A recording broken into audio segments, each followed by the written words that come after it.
Well, good morning YouTube, welcome back to the channel. My name's Adam. I know it's been a while but I thought I'd stick you on one of my work commutes. It's about 6:30 this morning, not in till 7.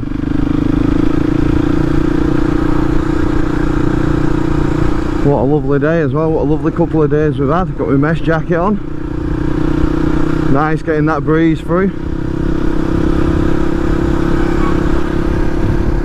The Revit mesh jacket.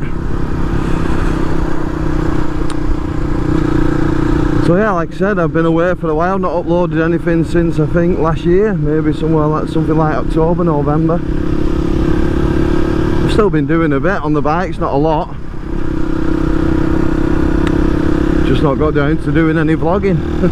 And then last weekend I went out with James, the Ainsworth rider, the classic motorbike show at Ashley Mining Museum at the colliery there. Got me helmet out the bag, and one of the brackets had broken my GoPro mount, so I didn't have any spurs with me, they were all at home. Bike was in my lockup,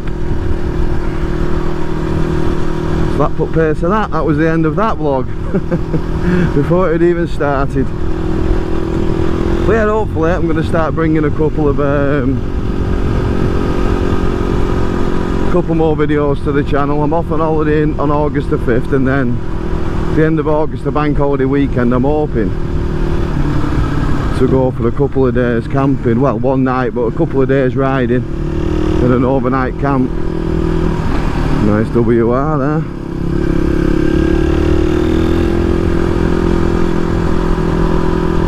Yeah, up to Kilda Forest hopefully. So I might make my way there doing a little bit of the tech, as you've seen me do on my channel before, but over Salterfell, just that little bit around that area there, and then make our way up to Kirby Stevens and then Brough, and then up from there to Kilda, and then do the Kilda Forest toll road. Whether that'll be that day or whether we'll find somewhere to camp first and then the next day, all depends on time. But anyway, that's in the future. It's about 6-7 weeks away.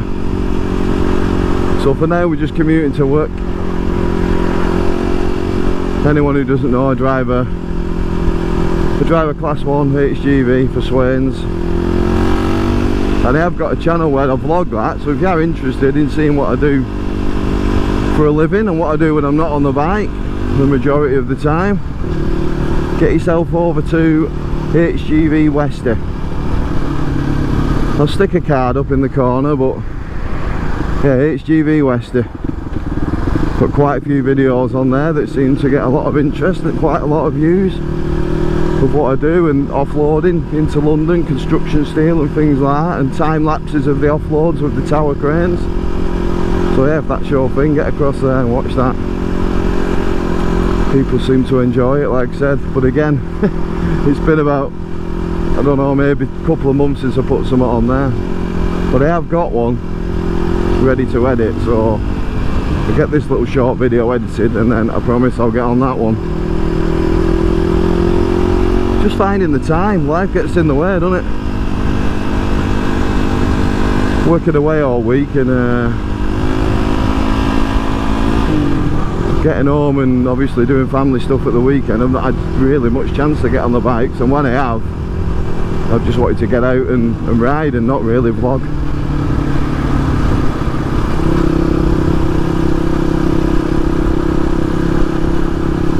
I left the petrol turned on this all night, so I had a little puddle on the floor in the shed, and it took about 10 kicks to get started. Obviously the carbs are full of fuel. It doesn't normally, well, not the carbs, the carb for this little single cylinder. Yeah,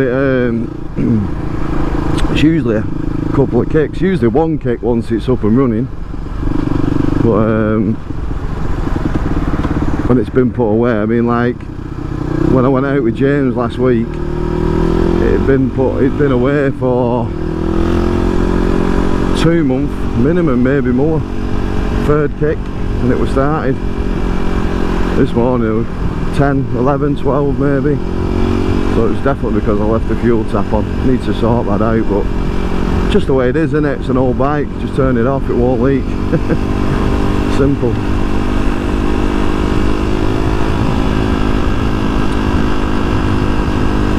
So yeah, see my fellow amigos have been out. James, the Ainsworth rider, he's been out on his little classic, his little Royal Enfield 350 classic.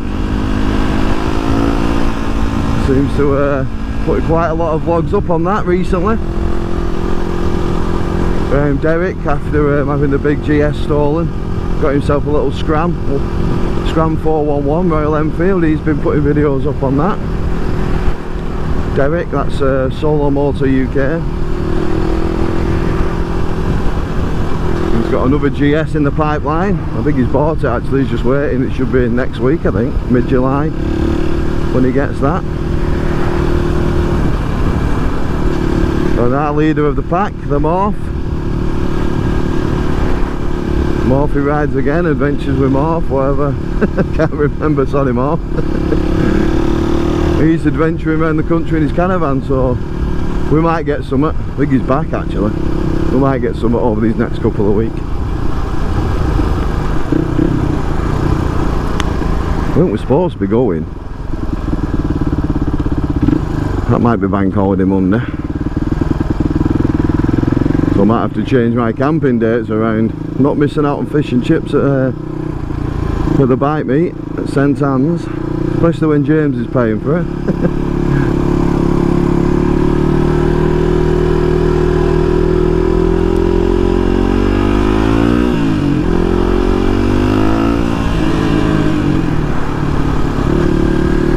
Put a new front mudguard on the bike, a new more modern. I think it's off a RM, well it is, I know what it is, off an RM125/250 2004 model. Matches the rear one now, because that's off the same bike. Because obviously, I mean, I can get a rear mudguard for this, but one, I don't like the shape of it, and two, I haven't got the, well, I've removed the rear bit of frame that holds that shape of mudguard on, because, well, I don't like the looks of it, how it drops down at the back. But I have got it, so if I ever wanted it to go back to original, and I still kept the front mudguard, so if I ever want to go back to original, it's easy to do. I just think it looks better in a bit. Plus, it drops down more at the back and protects the spray onto the exhaust and the engine.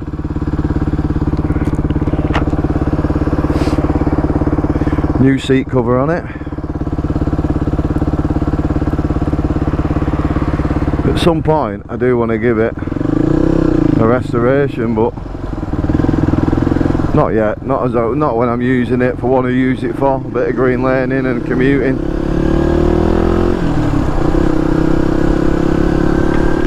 But as some of you know, obviously this was a Japanese import, and I registered it and everything and got it MOT'd and got it on the road, and spoke with Suzuki Owners Club to get it, the bike dated, because I didn't have a dating certificate, and they dated it as a 1986, which is totally wrong.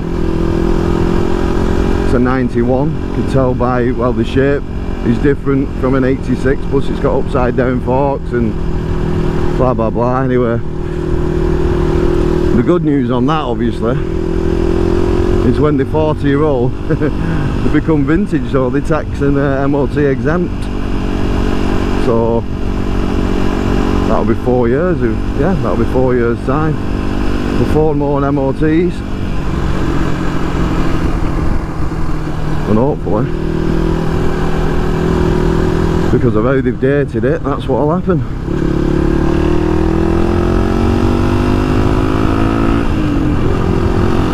But I don't know what happens with imports and stuff like that. I don't know how that works. But it's not my bad anyway. I mean, I think you want an MOT on a vehicle anyway, so you know if there's anything not right with it. Tax you could do without, obviously. You can let me not pay that, I'll be fine with that. But yeah, I think after that, that's when it might get stripped down. Get the frame sent away, stripped and powder coated, and replace whatever bits I can, build it back up. Engine's strong, there's no point messing with that yet. Then we get the valves checked at some point, but other than that. Anyway, I'm about to arrive at work, so hope you've enjoyed this little vlog. Please like and subscribe. Click on HGV Westy, check out my work vlogs. Have a look through the videos if you've not been here before, and hopefully we'll bring you more content very soon. So okay, you all ride safe, stay safe, and I'll catch you on the next one. Bye for now.